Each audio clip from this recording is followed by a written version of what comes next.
ఒక మంచి భర్త తన భార్య కన్నీరు తుడుస్తాడు ఏమో కానీ అర్థం చేసుకునే భర్త ఆ కన్నీటికి కారణాలు తెలుసుకుని మళ్ళీ తన భార్య కళ్ళల్లో కన్నీరు రాకుండా చూసుకుంటాడు. ఎంత గొడవ పడినా తినడానికి రండి అని పిలిచే భార్య, నువ్వు తిన్నావా అని అడిగే భర్త మాత్రమే గొప్ప దంపతులు.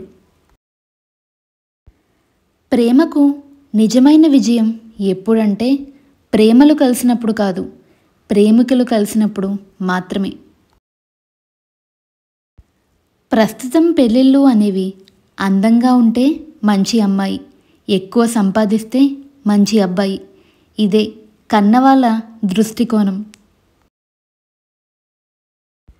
భార్యను అన్ని చోట్ల హేళన చేస్తూ మాట్లాడుతుంటారు మగవాళ్ళు, కానీ భర్తను తమ తల్లి దగ్గర కూడా తక్కువ చేసి మాట్లాడరు ఆడవాళ్ళు. ఏ బంధాన్ని అయినా దారంతో బంధిస్తే నిలబడదు, బాధ్యతతో ప్రేమిస్తేనే కలకాలం నిలబడుతుంది. సర్వం నువ్వే అనుకుని నిన్ను నమ్మి నీ వెంట నడిచి వచ్చేది భార్య. ఆ నమ్మకాన్ని వమ్ము చేయకుండా నేను అదృష్టవంతురాల్ని అని భార్య గర్వపడేలా చేసేవాడే భర్త. కొందరు అనుకోకుండా పరిచయం అవుతారు, తెలియకుండానే వారితో విడదీయలేని అనుబంధం ఏర్పడుతుంది. ఏ జన్మల అనుబంధమో తెలియదు. బంధం ఎలా ఉంటుందంటే కలిసి ఉండడానికి వీలు ఉండదు, విడిపోవడానికి అస్సలు మనసు రాదు. నిన్ను మాటలతో బాధించే అవకాశం ఎవరికి ఇవ్వకు, ఎందుకంటే అది మనసుకు చేరాలా మెదడుకు చేరాలా అనేది నీ అంతరాత్మ నిర్ణయం. నీ అంతరాత్మ నిన్ను బాధించే ఏ విషయాన్ని నీ మనసుకు చేరనివ్వదు అనే నమ్మకంతో ఉండు, విజయమే కలుగుతుంది.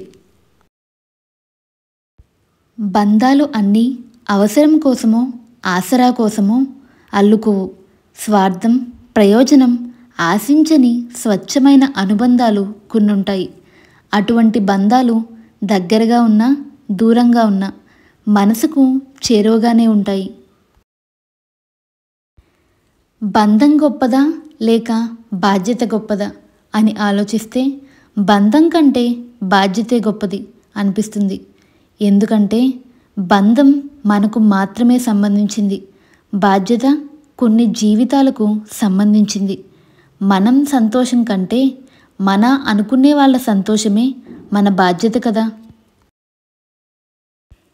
ఈ కొటేషన్స్ గనక మీకు నచ్చినట్టయితే లైక్ చేయండి, షేర్ చేయండి, సబ్స్క్రైబ్ చేయండి. ఇలాంటి మరిన్ని వీడియోస్ కోసం మా ఛానల్ని సబ్స్క్రైబ్ చేయండి. కమెంట్ చేయడం మాత్రం మర్చిపోవద్దు. Thank you for watching the video.